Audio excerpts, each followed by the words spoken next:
The story unfolds in a captivating way, featuring a fierce demoness who's become restless in hell since no demon there can rival her power.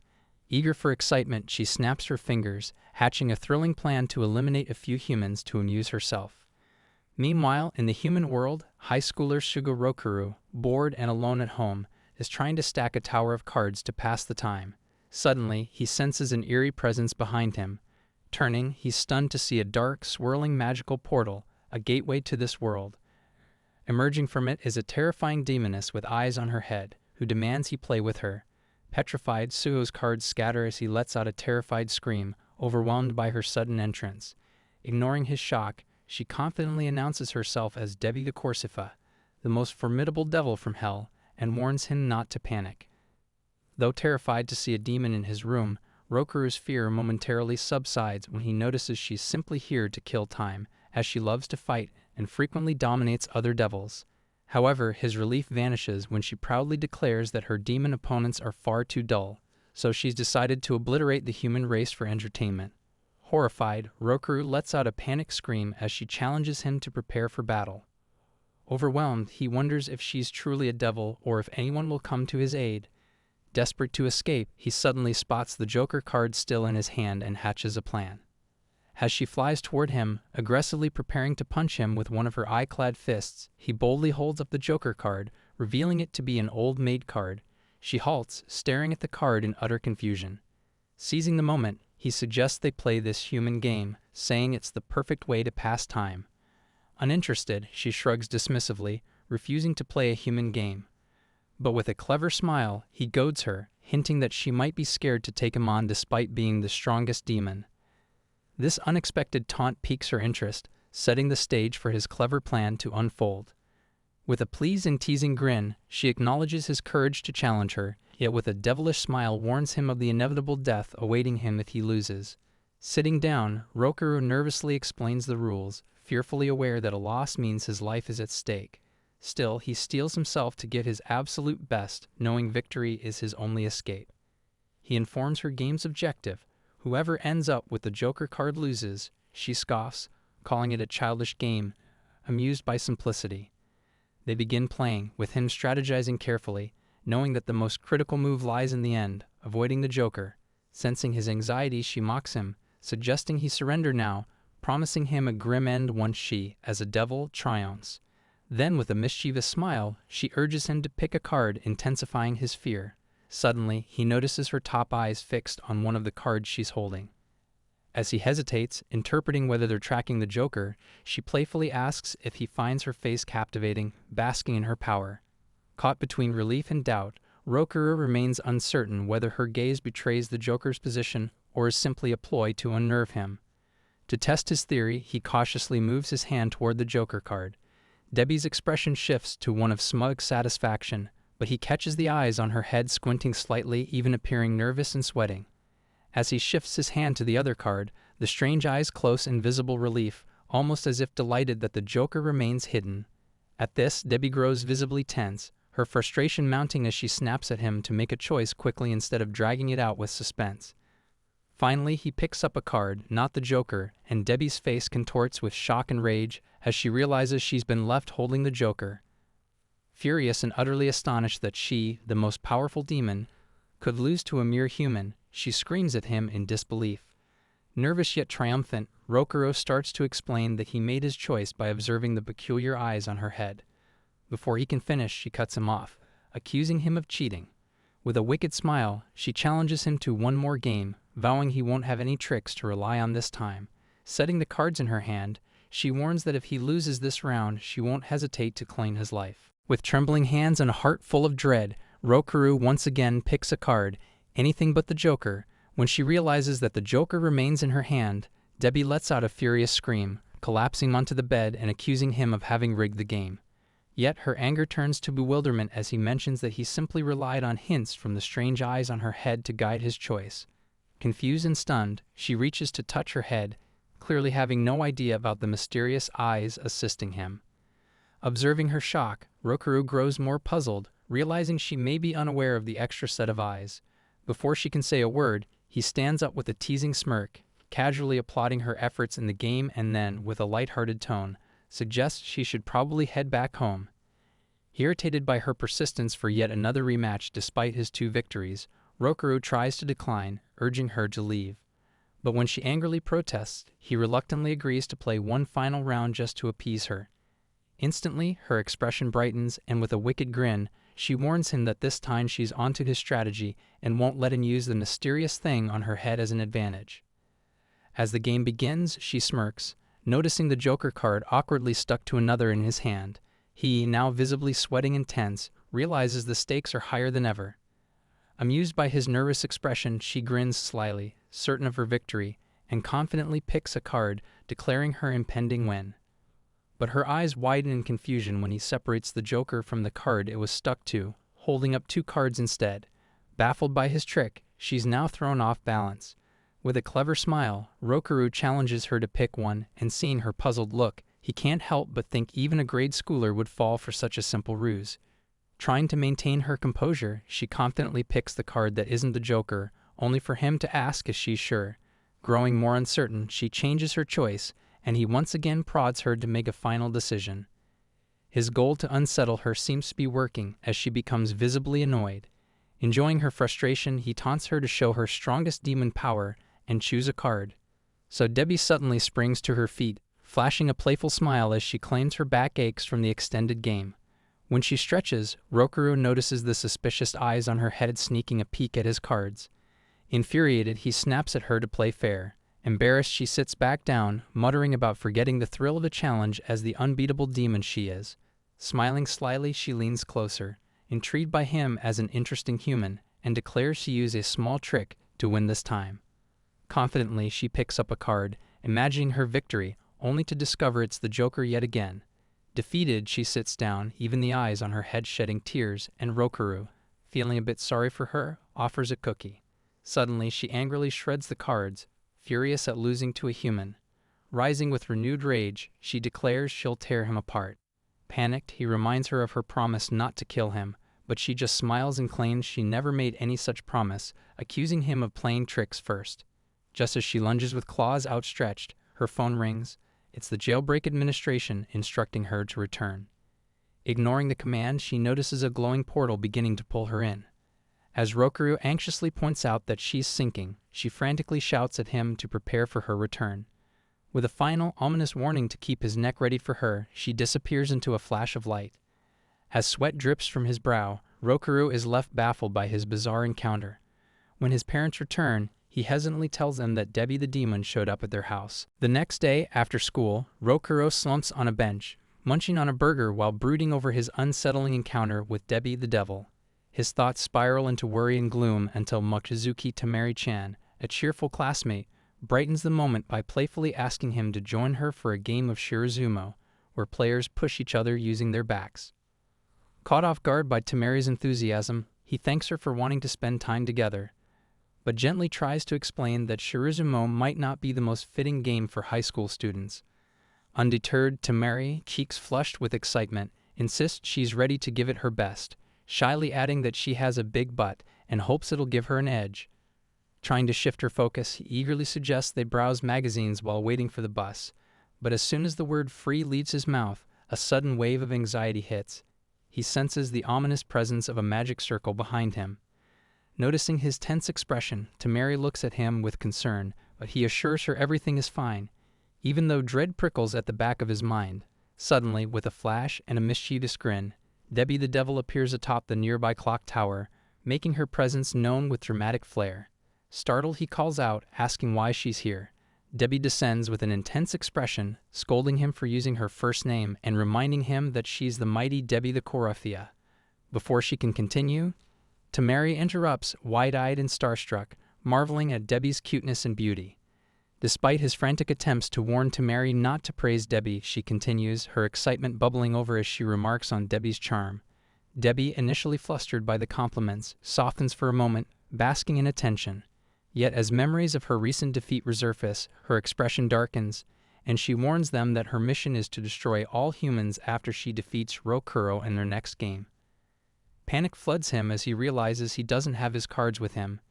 Just as he prepares to voice his concerns, Temari, oblivious to the warning signs, happily invites Debbie to join them for the Shirazumo game, treating her as if she were a friend. Hearing this, Debbie flashes a clever smile, intrigued by the invitation. Accepting the challenge with a glint of determination, she gears up to play, resolved not to lose this time.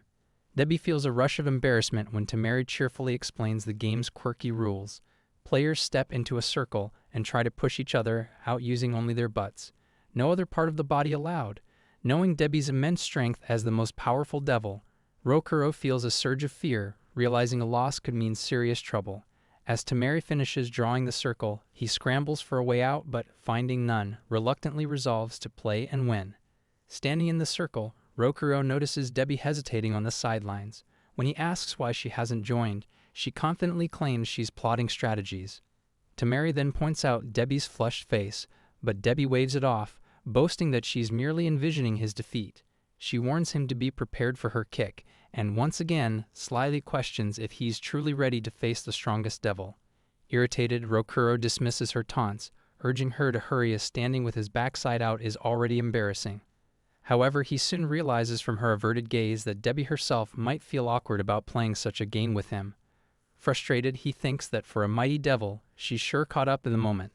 When Debbie keeps stalling, claiming she's just warming up before starting, Rokuro, annoyed, suggests she should go home if she's so embarrassed. This infuriates her, and she immediately steps into the circle, boldly declaring that she's the strongest devil and won't be humiliated by anyone. However, Rokuro can't help but notice her awkwardness as she tries to convince herself to play, her confidence wavering with a hint of embarrassment. As the game begins, he gives her a light push, and to his astonishment, she lets out a loud scream, soaring into the air before crashing back down, as if struck by an enormous force. Devastated, Debbie begins to cry, claiming that since their backs touched, she's now tainted and unfit for marriage in the demon world. Irritated, Rokuro dryly suggests she head home since she lost the game. Glaring at him, she refuses to be humiliated by a mere human. Seeing her sadness, Temari enthusiastically suggests they play again, though he looks at her in disbelief, explaining that if he loses, this devil might actually kill him. Initially, Temari is shocked but quickly dismisses it, playfully suggesting he's exaggerating. After all, she doesn't look like a true threat. Temari cheerfully suggests Debbie-chan to play one more round, confident that as the strongest devil, she can finally defeat Rokuro. Although she's a bit nervous, she quickly composes herself and vows to win without letting him act cocky. He becomes uneasy, especially when Debbie's determined expression shows she's ready to play. Debbie stands with her back poised, unaware that Rokuro has noticed her. At Temari's instruction, Debbie forcefully slides forward, aiming to push him out. Rokuro, however, skillfully sidesteps, causing her to lose her balance and tumble hard onto the ground. Frustrated, she shouts at him, accusing him of playing tricks on her when she finally mustered the courage to take the game seriously. He retorts that she's the one who insisted on another match and then, with Temari's agreement, declares the game over. Seeing Debbie's disappointed face, she reassures her, suggesting that she practice more, playfully adding that there's no shame in this game, it's all just harmless fun. He feels a bit uneasy about Temari's encouragement, but Debbie blushes, touched by Temari's kindness. As the game resumes, Debbie's phone begins to ring, showing a call from the Underworld Jailbreak Administration. The scene shifts to the depths of hell, where the administrators, each with unusual eyes atop their heads, anxiously monitor their screens. Growing uneasy as Debbie-sama continues to ignore their calls, one devil suggests forcibly pulling her back from the human world. However, the lead administrator, intrigued by Debbie's battle on Earth, instead opens a portal to observe her. Through the portal, they watch Debbie and Rokuro in a bizarre contest, using their backsides to shove each other. Just as Debbie playfully winks and warns him of her ultimate push, the lead devil activates the teleportation switch. In an instant, she's yanked back to the underworld in a flash of light, leaving Temari and Rokuro bewildered by her abrupt vanishing act. Spotting the train, they decide to head home, amused by the sudden end to Debbie's battle. The administrators feign ignorance, acting as though they saw nothing, disappointed to have missed any actual action in Debbie's fight. Her attempt to kill time, it seems, remains unresolved.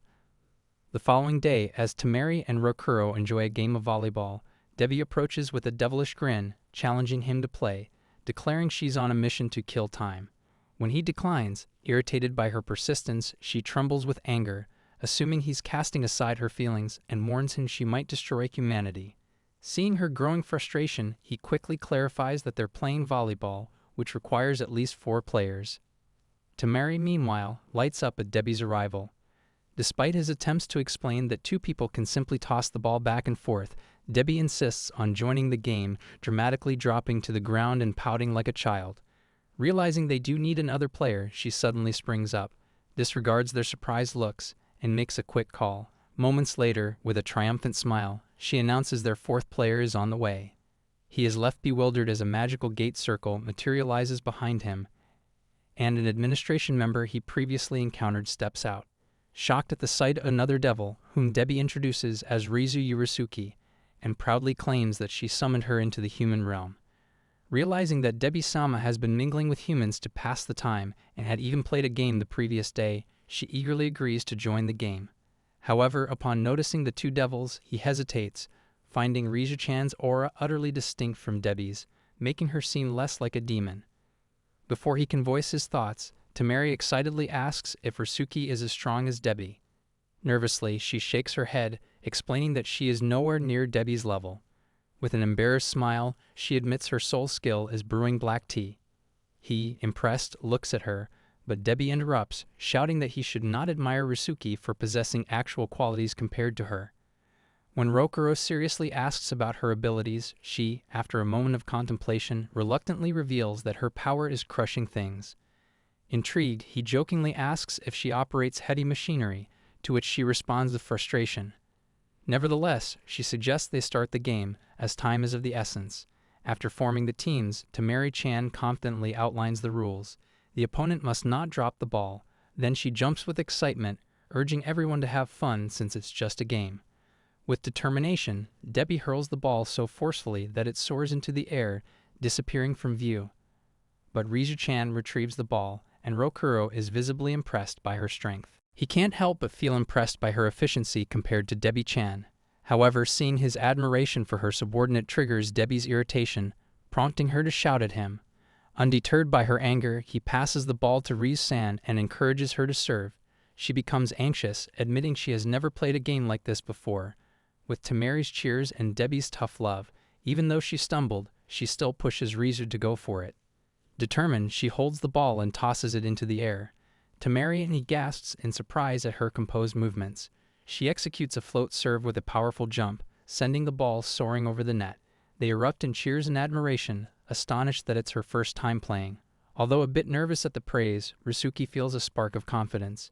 To tease Debbie, Rokuro asks for her thoughts on Rizuki's performance, to which she haughtily replies that it was just okay, claiming she only succeeded because she watched her. Frustrated by Debbie's stubborn attitude, he struggles to comprehend her mindset, especially after losing the game. To lighten the mood, Rizu smiles and thanks Debbie, affectionately acknowledging that she's been following in her footsteps. Then announcing that he will serve this time, he playfully challenges Debbie to show her skills, calling her a useless devil. Angered, she retorts that she is not useless and demands that Rizuki stand behind her as her subordinate, ready to support her in the game.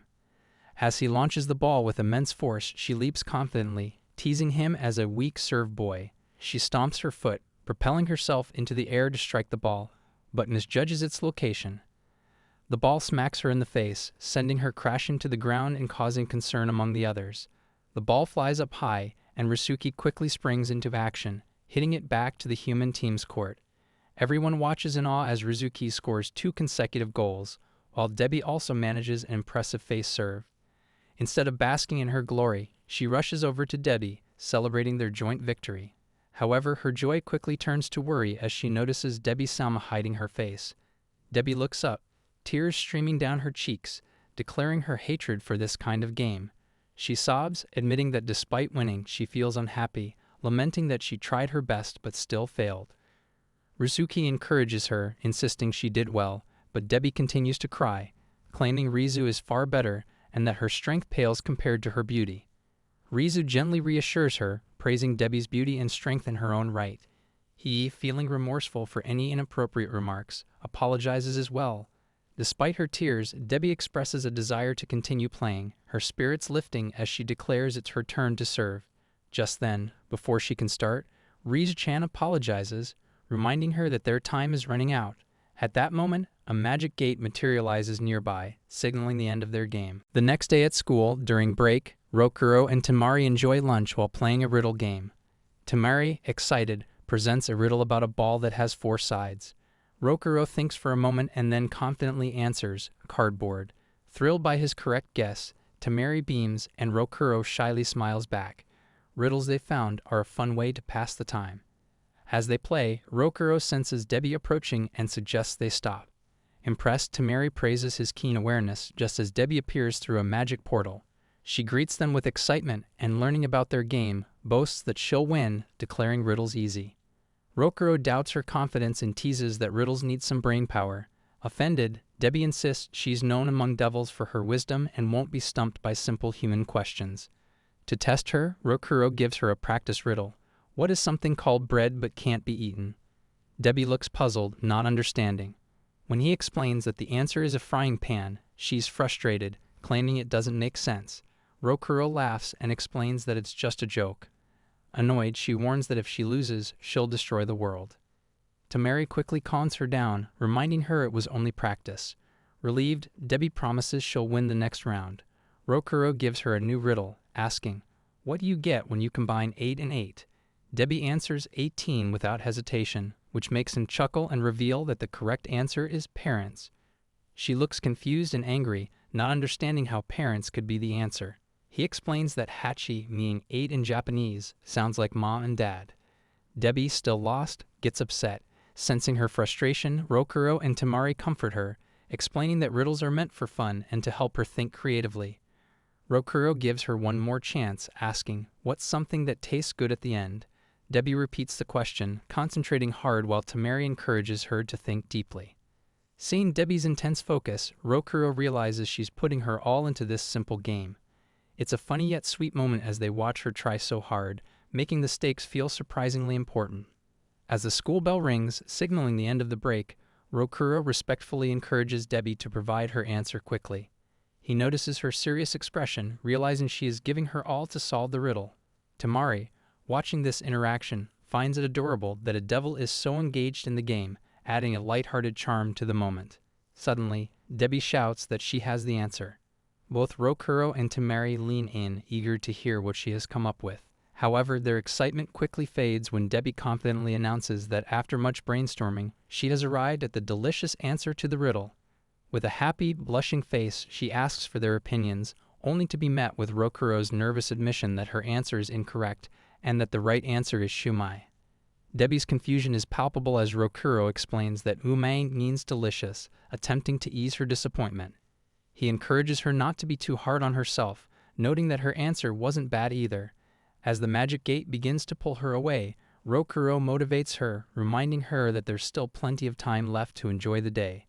This supportive exchange reinforces their growing friendship and adds a warm touch to the light-hearted atmosphere. The following day, Temari-chan delights in the enchanting weather, contemplating how to enjoy her free time. Suddenly, Debbie-chan materializes beside her from a mesmerizing magic gate, wearing an anxious expression. She gasps in astonishment upon discovering that Rokuro-kun has ventured to the next town. Fury surges within her as she scolds him for carelessly abandoning her, especially after she had set aside her bustling work to relish moments with him. Noticing the disappointed look on Debbie's face, she exuberantly offers to surprise her with a delightful tea outing. Although she is unfamiliar with the concept of tea, she nervously agrees, and they waltz into a charming cafe. As they chat, Temari excitedly praises the cafe, pointing out the delicious tea, the amazing cake, and how they can enjoy relaxing moments together. Their lively conversation catches the attention of other customers, adding to the cafe's cheerful atmosphere. Temari squeals with glee when Debbie enthusiastically agrees to sample the tea. Channeling her devilish charm, she dives into the cake, while Temari affectionately offers her a bite. However, Debbie bashfully clamps her mouth shut, feeling flustered at being fed. Initially perplexed, Temari bursts into laughter, believing this playful gesture to be hilariously entertaining.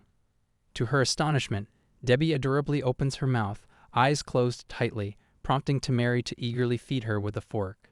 One delicious bite of the cake leaves Debbie enchanted, and she happily feeds Temari a piece too.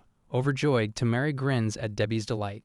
She leans in to gently wipe cake crumbs from Debbie's cheek, making Debbie squeal from the ticklish touch, and they both burst into laughter.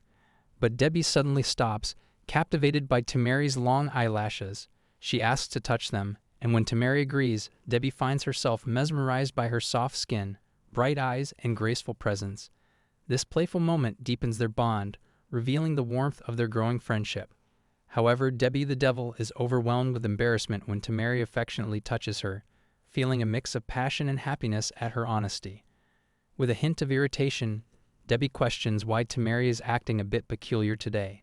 Laughing, she explains that she genuinely wants to enjoy a delightful time together. Yet her demeanor shifts as she apologizes for potentially bothering Debbie-chan. To ease her guilt, Debbie admires her, insisting that she is also a wonderful girl for a human and isn't bothering her at all. Upon hearing this, she bursts into excited laughter once more, appreciating Debbie's charm. With a joyful smile, she declares her victory in spending time over tea. For the first time, Debbie agrees, and they dive into a lively discussion about the scrumptious cake, bonding like true friends. Just then, Rokuro-kun walks in, surprised to see the relaxed atmosphere between Debbie and Tamari. Tamari had told him about Debbie's visit, but he hadn't expected to see them getting along so well. Confused, he can't help but express his surprise. Ignoring his reaction, Debbie waves goodbye to Tamari-chan, promising to return and spend more time together before disappearing through the magic portal. Rokuro stands there, still puzzled by how close they've become, struggling to understand how their relationship has changed so quickly. The next day, when Debbie visits Rokuro at his home, she angrily berates him, shouting because he won't take a break for 30 minutes to play with her. Despite his explanations that he can't waste time playing due to midterm exams, he suggests, perhaps a bit hopefully, that she go home. True to form, she responds with threats, warning him about the destruction of humanity if he refuses to play. Initially startled, Rokuro quickly regains his composure and playfully challenges Debbie, saying that if she can stay quiet for 30 minutes, he'll make time to play. His trick seems to work as she huffs in frustration, drops into a chair, and firmly reminds him not to underestimate the power of the great devil, Debbie the Corsifa. Not expecting her to actually comply, he turns his attention back to studying. However, it's not long before she begins making strange sounds, attempting to motivate him to hurry up. He glances back at her in confusion but dismisses it as his imagination. Yet again, he's distracted by the fluttering of little feathers in the air. Despite her efforts to remain quiet, Debbie's body moves restlessly. Irritated, he snaps at her to be quiet, but she looks puzzled and slightly embarrassed, realizing she's unconsciously fidgeting. Apologizing for making her wait, he acknowledges her excitement to play. Debbie, maintaining her confidence, suggests he needn't worry, as she finds it amusing to accompany a child in the park. Although he isn't convinced, he sees through her facade as her suspicious expressions betray her true feelings. To eliminate the distraction, Debbie quickly ties a black scarf around her head, causing her eyes to glaze over in confusion, unaware of her actions. She assures him she won't create any more distractions. Though still a bit distracted, he resolves to focus on his studies, knowing Debbie is waiting for him. However, as he tries to concentrate, her mouth unintentionally makes noises. When he turns around in annoyance, he's taken aback to see her eyes glistening with unshed tears, clearly on the verge of crying. Upon realizing that Debbie can't hold back her desire to play games, she shamefully admits, tears glistening in her eyes, that she's never had to wait for anything before, making her frustration all the more intense. Seeing her tear-streaked face, Rokuro decides he must play with her, wanting to prevent those adorable eyes from crying any further. But Debbie, brimming with excitement, urges him to study first, insisting there's no need for sympathy when it comes to games. To avoid the distraction of her big, sorrowful eyes, she binds a black scarf over them too. With a playful yet serious tone, she demands he tightly ties her up with a rope, though he feels guilty about her condition. Once she's securely bound, he settles down to study for 30 minutes. However, as he tries to focus, he becomes increasingly irritated by the odd noises escaping her tightly sealed mouth. The tension mounts as he struggles to concentrate, knowing he needs to study hard for his exam, yet the distracting situation is almost unbearable. He reminds her to be patient, urging her to endure just a little longer while he commits himself to his studies. Meanwhile, in hell, Rasuki grows anxious, trying to contact Debbie, but her communication line is dead. Determined to retrieve Debbie and bring her back, she conjures a magic gate and steps through it. While in the human world, after preparing for an exam, He, pleased to see her, expresses appreciation for her patience, hinting it's almost time to play. However, Risuke, after seeing Debbie tied in robes, misinterprets his words, and a furious shout erupts from her as she sees him. Despite Debbie's attempts to explain, her tightly bound mouth renders her speechless. Rizuki, filled with concern, envelops her in a fierce hug, scolding Rokuro. She warns him of dire consequences should he ever think to harm her master, the devil Debbie. Rokuro struggles to clarify the misunderstanding, but it takes time for him to convey his side of the story. The next day, just as Rokuro thinks his troubles are finally behind him, he learns that the exam he studied so hard for has been rescheduled, leaving him feeling more overwhelmed than ever. The following day, Temari-chan delights in the enchanting weather, contemplating how to enjoy her free time.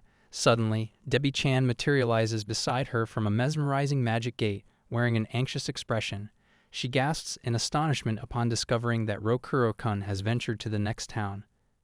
Fury surges within her as she scolds him for carelessly abandoning her, especially after she had set aside her bustling work to relish moments with him. Noticing the disappointed look on Debbie's face, she exuberantly offers to surprise her with a delightful tea outing. Although she is unfamiliar with the concept of tea, she nervously agrees, and they waltz into a charming cafe. As they chat, Temari excitedly praises the cafe, pointing out the delicious tea, the amazing cake, and how they can enjoy relaxing moments together.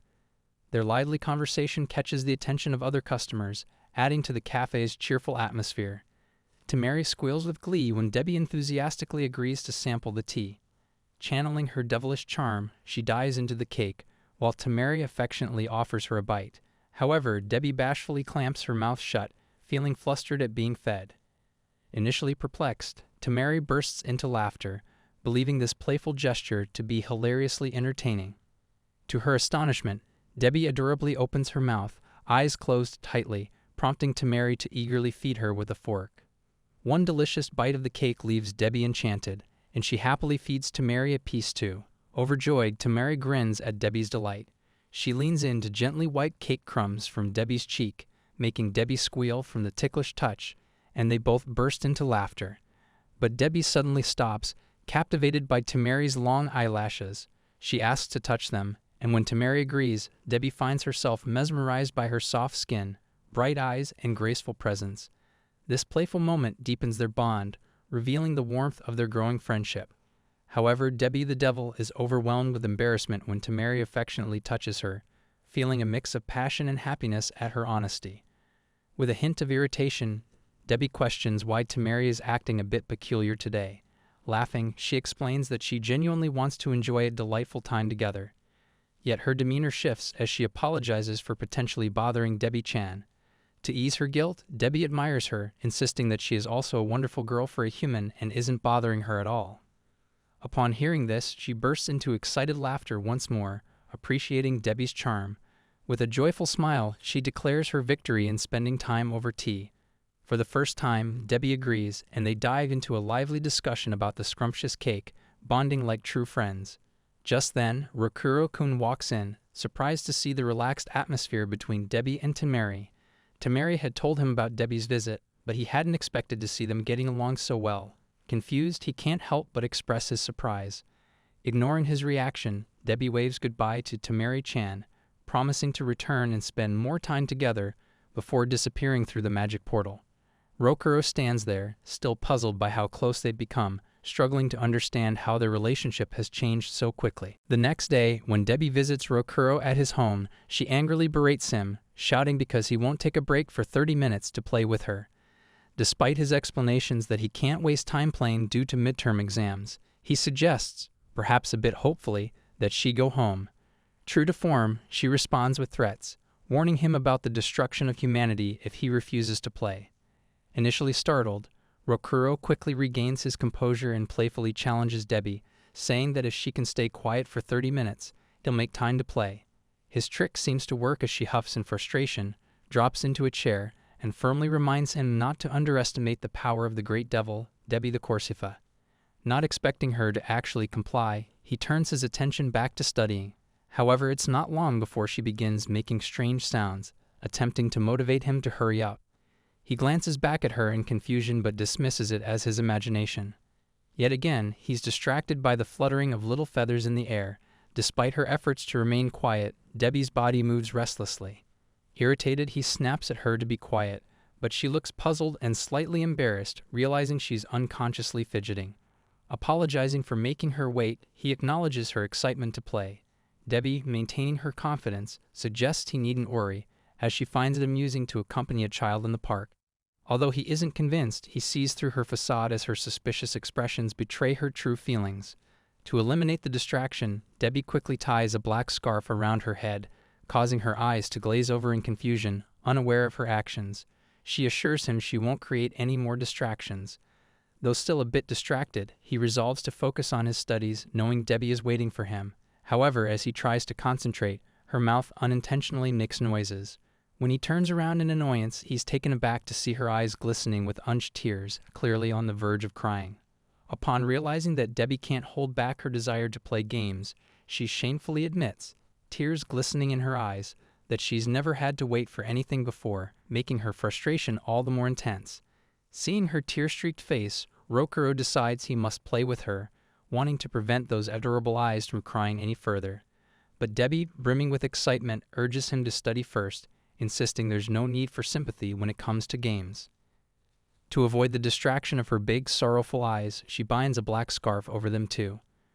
With a playful yet serious tone, she demands he tightly ties her up with a rope, though he feels guilty about her condition. Once she's securely bound, he settles down to study for 30 minutes. However, as he tries to focus, he becomes increasingly irritated by the odd noises escaping her tightly sealed mouth. The tension mounts as he struggles to concentrate, knowing he needs to study hard for his exam, yet the distracting situation is almost unbearable. He reminds her to be patient, urging her to endure just a little longer while he commits himself to his studies. Meanwhile, in hell, Risuke grows anxious, trying to contact Debbie, but her communication line is dead. Determined to retrieve Debbie and bring her back, she conjures a magic gate and steps through it. While in the human world, after preparing for an exam, he, pleased to see her, expresses appreciation for her patience, hinting it's almost time to play. However, Risuke, after seeing Debbie tied in robes, misinterprets his words, and a furious shout erupts from her as she sees him. Despite Debbie's attempts to explain, her tightly bound mouth renders her speechless. Risuke, filled with concern, envelops her in a fierce hug, scolding Rokuro. She warns him of dire consequences should he ever think to harm her master, the devil Debbie. Rokuro struggles to clarify the misunderstanding, but it takes time for him to convey his side of the story. The next day, just as Rokuro thinks his troubles are finally behind him, he learns that the exam he studied so hard for has been rescheduled, leaving him feeling more overwhelmed than ever. The following day, as usual, Debbie visits Rokuro and Tamari for a gaming session. This time, Tamari's boss has organized a sea fishing trip. However, upon witnessing Debbie yawning and dismissively declaring the game boring for merely catching fish, Rokuro's irritation flares. He sternly suggests that if she dislikes it so much, she should just go home. Her jaw drops in disbelief at his audacity, prompting him to remind her that such rude behavior is unbecoming of the strongest devil, igniting his curiosity about her true strength. In a fit of frustration, Debbie retorts loudly, but Rokuro counters her outburst by stating that her behavior is hardly adult-like. Determined to prove him wrong, she grabs a fishing rod, motivated by the challenge despite her lack of experience. Rokuro proposes a contest. Whoever catches the most fish will be declared the winner, and she eagerly accepts, believing it will be an easy victory for her. However, when he instructs her to bait the hook with a living worm, she adamantly refuses to touch it, her expression revealing her underlying fear. Teasing her about being frightened of such a tiny creature, she angrily insists that anyone would be disgusted by that slimy thing. He encourages her to simply hold it, assuring her it will be harmless afterward, but she screams in fright, desperately requesting he try the worm elsewhere. As she trembles with fear, Tamari steps in to calm her, reassuring Debbie that she can take her time and will gradually become accustomed to the worm. Meanwhile, Rokuro feels a pang of disappointment at her hesitance. Yet with Tamari's encouragement, Debbie gathers her courage, boldly apologizing for keeping them waiting. With renewed enthusiasm, she declares her intention to prove she is indeed the strongest devil by winning the fish-catching competition. Rokuro and Tamari happily catch fish on one side of the boat, while Debbie stares despondently on the other. Despite her best efforts, she struggles to catch even a single fish. After 30 minutes, frustration overtakes her, and she collapses in tears, feeling disheartened by Rokuro's expectations. Seeing her distress, Temari and Rokuro excitedly encourage her, reminding her that there's still time left and that she's the strongest devil. Motivated by their support, Debbie rises and tries once more. This time, her spirits lift as she feels a tug on her rod. She eagerly pulls it up, revealing a large, beautiful fish. Temari cheers her on, thrilled that she's finally caught one. However, as she lifts the fish, its strong, fishy smell overwhelms her, and she instinctively recoils in disgust, struggling to hold it. Rokuro urges her to grab the fish quickly so they can cook it, but both are shocked when it slips from her grasp and splashes back into the water. To mask her fear, Debbie makes a lame excuse, claiming she is too drunk to manage, but Rokuro sees through her lie. Despite his irritation, he feels a flicker of admiration for her determination. Before they can continue their conversation, they are startled to notice Debbie's fishing line stretching unnaturally, indicating something heavy is on the other end. Their hearts race as they realize a shark lurks in the water. He quickly instructs Temari to start the engines so they can retreat. However, Debbie, oblivious to the danger, stands up excitedly and attempts to pull her rod up, despite Rokuro's urgent warnings. Before he can stop her, she falls overboard, plunging into the water just as the shark's hungry mouth opens wide to devour her. In that critical moment, as the shark approaches, a burst of energy emanates from Debbie. Channeling her inner strength, she uses a magic spell that sends the shark retreating in fear. On the boat, he is consumed by guilt for provoking Debbie to fish, leading to her plunge into the ocean. He quickly removes his life jacket, ready to jump in and save her. Temari, however, urges him to stay put, warning that he could also become a victim of the shark if he acts recklessly. Just as he's about to leap, they notice a bubble of water rising to the surface. To their astonishment, Debbie emerges, sitting triumphantly atop the shark with a joyful, excited expression. She proudly waves at them, declaring it's all thanks to her fishing prowess. Despite her apparent triumph, he and Temari remain concerned about her safety. To reassure them, Debbie playfully pats the shark's head, and to their surprise, the creature responds affectionately, rubbing its face against her with a toothy grin. Delighted, Debbie beams with happiness, eager to learn more about the fish in the ocean. As they watch this incredible scene unfold, Temari whispers to him to be wary of Debbie-chan, while he struggles to believe that she truly has the ability to control the shark. Could she really be the strongest devil? After a moment, they remind her that if she stays in the water too long, she could get sick. She nods in agreement and swims back to the boat. As she steps aboard, he can't shake the uneasy feeling that there's more to Debbie's powers than he knows. The next day, he rushes to finish his work, looking forward to Debbie's arrival for their game. Though part of him finds her daily visits a bit annoying, he readies their favorite strategy board game, Othello, setting up the white discs. Just as he finishes, he hears the familiar sound of a magic transport gate opening. Expecting it to be Debbie, he feels no fear until he freezes in shock as a large sword emerges from the portal. An elegant devil with black wings steps through, her face contorted with anger. She demands to know if he is Rokuro. Instantly terrified at the sight of another devil, he nervously inquires about Debbie. Before she can answer, Debbie timidly appears from behind her, slightly shaken but still composed. When Rokuro asks what's going on, Debbie explains that she accidentally made the Diablo mad. With a look of disbelief, she introduces her as her childhood friend and the commander of the order in their realm. As they talk, the commander glares at Rokuro with intensity. Assuming she must be a noble warrior, he's taken aback when she vehemently clarifies that she is more of a soldier, like those in the human world. She tightly grips her sword, accusing Debbie of wanting to play with humans and return home a loser after every game. The commander's anger escalates, and she scolds Debbie for such disgraceful behavior, despite her being the strongest devil. Debbie tries to explain that human games are complex, but the commander interrupts, angrily dismissing her excuses. Feeling ashamed, Debbie listens as the warrior lays bare the reality of her actions. She insists that Debbie has been wandering aimlessly and must prove herself by playing games in the human world. When Rokuro asks why the commander is so angry, she reveals that she's been trying to help Debbie for a long time, yet every effort only seems to frustrate her further. Innocently, Debbie wonders why she can't stand up for herself, prompting Rokuro to explain that the Diablo's frustrations are completely justified. Just then, the warrior demands to know what they're whispering about, causing both of them to fluster. Rokuro is shocked to learn that she rarely gets angry over minor issues.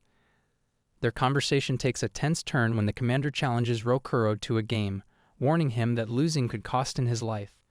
Panic sets in as he tries to defuse the situation, but things worsen when Debbie defiantly claims Rokuro as her prey, vowing not to let the Diablo mock her. But suddenly, the warrior devil falls silent, folding her arms and adopting a haughty demeanor. She informs Debbie that by defeating Rokuro, she is merely cleaning up her mess, even threatening to call a court-martial if Debbie doesn't agree with her. Rokuro gets anxious at the thought of playing a game against another devil, especially one who appears stronger than Debbie. Despite his fear, he braces himself, deciding to give it a try. With renewed determination, he challenges her to an Othello game, which she dismissively agrees to, assuming it will be an easy victory. As the game unfolds, Rokuro's confidence wavers when he notices the warrior's shift. She hangs her head, realizing she's on the verge of losing, with only a few black discs left on the board. An uncomfortable silence fills the air, and Rokuro feels a chill run down his spine as he notices her furious glare directed at the board. The reality sets in that she is too weak to win, which leads him to reconsider Debbie's strength, even as she claims to be a warrior. He glances over at Debbie, who is gleefully taunting the commander about her impending loss. Despite his attempts to shush her, Debbie's excitement is infectious. She jumps around, teasing the commander for her disgraceful performance, echoing the earlier comments the commander had made about Debbie's own failures. This only provokes the commander further, and she angrily yells at Debbie to stop, reminding her of her loss. Unfazed, Debbie continues to poke fun at her, highlighting how both of them are equally embarrassing now. The commander, feeling humiliated, demands a rematch, but before Rokuro can respond, Debbie teases her once more. This provokes the warrior even more, who warns Debbie to be quiet, threatening to show her what it means to be a commander. As they begin another game, the commander's situation worsens. She loses so badly that only 3 black discs remain on the board. Debbie can't help but smile brightly, joking that the board looks like a snowstorm with all the white discs belonging to Rokuro. Trying to intervene, he recognizes that the commander is on the verge of exploding with rage. But she warns once again, her anger palpable, and Debbie, sitting beside her, tries to calm the situation. She reminds the commander that she, too, was once a novice, and gently taps her shoulder, encouraging her to bounce back from this defeat. He watches in awe as Debbie, despite her own losses, motivates her friend, taking on the role of a true mentor. Irritated by her constant encouragement, he challenges her to a game, eager to see her real skill. Debbie accepts with enthusiasm, ready to prove herself. But as they play, the board soon turns completely white. She doesn't leave a single black disc. Even in defeat, Debbie feels a spark of happiness, sensing she and the commander are finally on equal ground.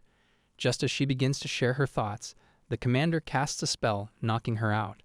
With a fierce, triumphant look, she slings Debbie over her shoulder like a warrior and turns to him, warning that while today's game was lost, he should brace himself for the punishment awaiting him next time. As the day drifts on, Debbie Chan sits on a swing, her spirits dampened as Rokuro informs her via phone that Temeri is running late.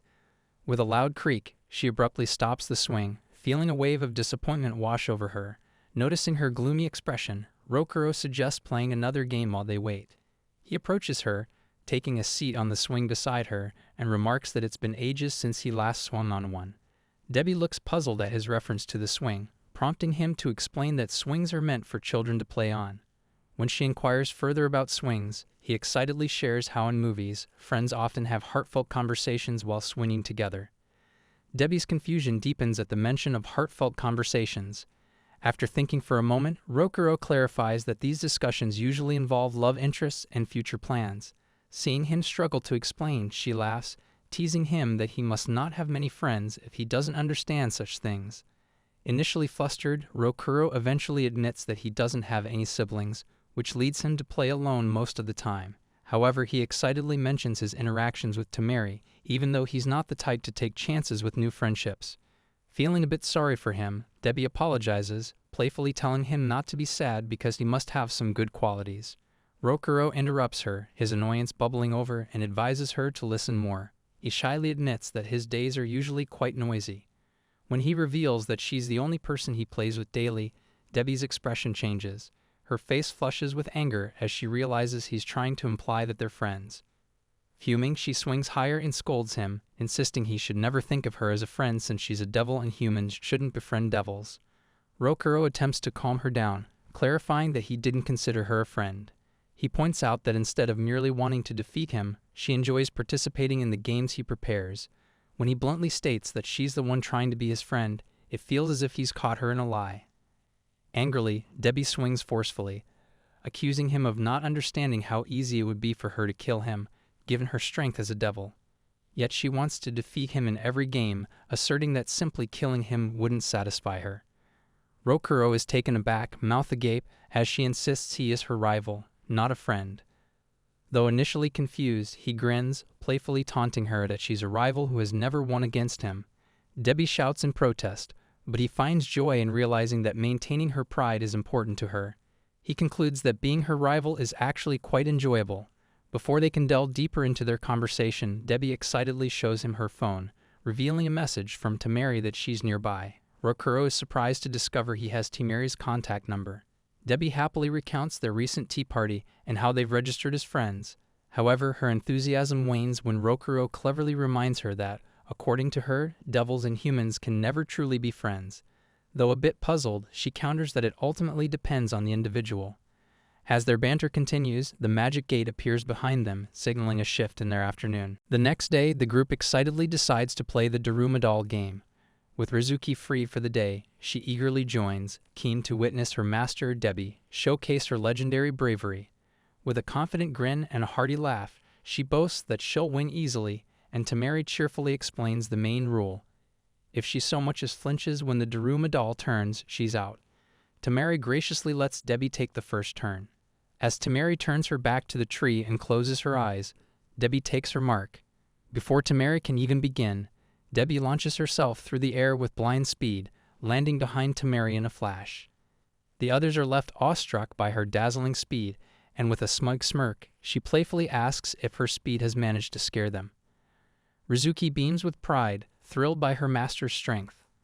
For the next round, Rokuro takes on the role of the Daruma doll. Rizuki, brimming with admiration, motivates Debbie to give her best performance, declaring victory is already theirs. But this time, he knows he'll need to be more vigilant. His playful carelessness last time nearly cost her the game. With a dramatic wave of his hand, he warns them to be on their guard, reminding them that he'll be the demon this time, with both girls like children in comparison. As the game starts, he spins around to check on her players, and he's perplexed to see that Debbie hasn't budged. Intrigued, Rizuki telepathically asks why she hasn't moved. Chuckling, Debbie dismisses the question, claiming she's savoring the game's thrill. But Rizuki can sense something's amiss and presses further, prompting Debbie to confess with a slight blush she needs to go to the bathroom urgently. Ever the loyal friend, Rizuki immediately encourages her to take a break, but a mortified Debbie stubbornly insists that stopping now would be far too embarrassing. Rizuki, determined to support her master in her moment of need, urges her to move as little as possible until they reach the winning spot. With newfound resolve, they agree that Debbie will make one large leap forward, hoping she can hold out just a bit longer. However, as Debbie leaps, she falters halfway, struggling to keep control. Her eyes betray her discomfort, and when she turns to check on him, he can't help but tease her for moving so much slower than before. Only Rizuki knows the truth and gently suggests they call off the game, as Debbie is now desperately holding herself back from the ultimate embarrassment. Flustered, Debbie finally admits her predicament. She blushes as she quietly reveals that despite her pride, she may have reached her limit. Seeing her master's unwavering determination to maintain her pride, Rizuki stealthily presses the button on her magic gate. As Debbie quickly averts her eyes, Rizuki uses the magic gate to whisk her away to the safety of her own realm. After quickly taking care of business, Debbie reappears, feeling refreshed and renewed. But her relief is short-lived. She is astounded when he announces she's fallen for the game's trick. The Daruma doll was meant to turn around unexpectedly halfway, and she's been disqualified. Before she can voice her protest, Rizuki steps in with a mischievous grin, apologizing for cheating and wrapping Debbie in a playful hug. She laughingly admits defeat on their behalf, and with a cheerful wave, whisks them both back to hell through the magic gate in a flash of light. As they disappear, their opponents stand in stunned silence, still trying to piece together the whirlwind of events that just unfolded. Back in hell, Debbie-sama reassures a slightly guilty Rizu that she performed her duty well. The next day, Kyu Tazumi, the softball club ace, sits exhausted and frustrated after a tough practice. No matter how hard she tries, her pitches seem off, leaving her feeling helpless. As she slumps down, she hears a sudden burst of noise nearby. Debbie-chan and Rokuro are skipping stones by the field. Ignoring Rokuro's invitation, Debbie flings a stone so hard it flies across the field and crashes into the wall right beside Tazumi. Startled, Tazumi and Rokuro exchange wide-eyed glances, staring at the huge hole Debbie's stone has left in the wall. As they recognize each other, Rokuro quickly introduces Tazumi to Debbie, mentioning in a whisper that she's not just any classmate, she's a devil. Skeptical, Tazumi raises an eyebrow, but one looking at the gaping hole convinces her to believe the outlandish claim. Grinning mischievously, Rokuro holds up a pebble and announces today's game, Mizukiri, the water skipping challenge. Frustrated yet intrigued, Tazumi humbly grabs Debbie's hand, requesting a lesson in throwing with the force she had just demonstrated. Rokuro's eyes widen with disbelief, and he quickly warns Tazumi that Debbie's brute strength might not be ideal for the finesse required in Mizukiri. But Debbie, unfazed, snaps back at Rokuro to keep quiet and, striking a mentor's pose, tells Tazumi she has an eye for talent. She promises to teach her all she knows, and Tazumi eagerly thanks her, her face lighting up with hope. With a confident stance, Debbie begins her lesson, clutching a pebble as she explains that power is essential, though she adds mysteriously, it's all about channeling strength. She demonstrates, concentrating her magical power into her right hand, but Rokuro rolls his eyes, reminding Debbie that humans don't possess magic. Ignoring him, Debbie sternly tells him not to interrupt their training. Amused yet bemused, Rokuro watches as Debbie continues her unconventional guidance, urging Tazumi to throw the ball with a bang and send it soaring. Rokuro can't help but groan at her cryptic advice, pointing out that Debbie's method relies on sheer brute force. Nevertheless, Tazumi takes Debbie's words to heart, and with newfound determination, she attempts the throw again, this time following Debbie's guidance but putting her own spin on it. She launches the ball sideways, mimicking Debbie's technique but refining it for Mizukiri, and the ball skips perfectly across the water. Impressed, Rokuro praises her, teasing Debbie to pick up a few tips from Tazumi's refined throw. Seeing her success, Debbie, a bit wary now, opts to sit out, recognizing Tazumi's natural talent might surpass her own. As Tazumi beams, though, her frustration lingers, stemming from her recent performance on the softball field. With a heavy sigh, she shares with Rokuro that, despite being the ace of her team, she feels like she's falling short as captain, especially with her team losing match after match. Clenching her fists, she admits to feeling powerless, her progress on the mound painfully slow. Rokuro listens, a bit lost since he's not much of an athlete. Before he can respond, Debbie keeps launching stones, catching his attention. He sighs, telling her to stop, but she shoots him an annoyed look, frustrated by her struggles to grasp human games. In one final throw, she sends a pebble flying way across the riverbank and proudly asks for feedback. Rokuro, holding back his irritation, tells her it overshot the mark. Ignoring him, Debbie turns to Tazumi, boasting about her skills as a mentor and encouraging her to watch closely. Tazumi, a bit confused but intrigued, watches Debbie's over-the-top gestures. Rokuro explains with a sigh that Debbie often loses to him but keeps coming back, drawn to human games. Sensing Tazumi's uncertainty, Rokuro reassures her that even Debbie gets frustrated, but losing is just part of learning. Suddenly, Debbie asks Tazumi if she truly wants to learn her secret technique. Blushing and smiling, Tazumi nods, playfully echoing Debbie's advice about gathering magic in her right hand. Rokuro, baffled, watches in silence as Tazumi proudly thanks her devilish coach for the lesson. A few days later in the underworld, Debbie-chan stepped onto a scale, only to feel a rush of panic as she realized she'd gained weight, no doubt from all the treats her friend Tamari had been showering her with lately. Though visibly annoyed, she took a deep breath and composed herself, deciding there was only one solution. Determined to sweat off the extra pounds, she opted for a long, steamy bath, prepared to soak herself to the limit. To stay hydrated, she brought along a couple of drinks, added a cooling ice cream to ward off any fatigue, and even packed a few snacks for good measure. Settling into the bath, surrounded by her little comforts, she felt a wave of contentment, enjoying her time to relax and reset. The next day, when Debbie-chan visits Rokuro to play a game, she angrily breaks his controller upon learning they're playing a fighting game. Rokuro feels helpless. He knows fighting games are tough for her since he's still fairly new at them himself. But Tamari, cheerful as always, encourages him to play, reminding him they used to play together back in elementary school. Rokuro's mood brightens as he remembers those days, picturing his whole class playing the game together. However, he soon explains that, for some strange reason, he stopped playing back then, leaving Debbie-chan eyeing him in confused curiosity. When he suggests they try a different game, she stubbornly insists on sticking to the fighting game, determined to win today. Rokuro attempts to calm her, pointing out that without a controller, she won't be able to play. But Debbie-chan boldly declares she'll fight without one if she has to. Enthusiastically, she points to the laptop screen where two characters are battling and claims she could simply enter the game and fight herself. Shocked, Rokuro tries to stop her, but before he knows it, Debbie-chan calls Rizuki, who, with a touch of room magic, transports her directly into the screen. Rokuro stares in disbelief as Debbie-chan materializes inside the game. Although he's impressed with Rizuki's magic, he's frustrated. This hardly feels like a fair game now. Determined, Rokuro picks a strong warrior character to face off against Debbie-chan. From inside the screen, she grins and warns him that hand-to-hand combat is her specialty, daring him to prepare for a quick defeat. Despite feeling nervous, Rokuro braces himself, knowing Debbie-chan tends to slip up in intense moments. But to his shock, she lands a powerful punch right away, sending his character flying. He stares, wide-eyed, as she taunts him from the screen, boasting about her speed and threatening to end the match in seconds, or even wipe out mankind if he loses.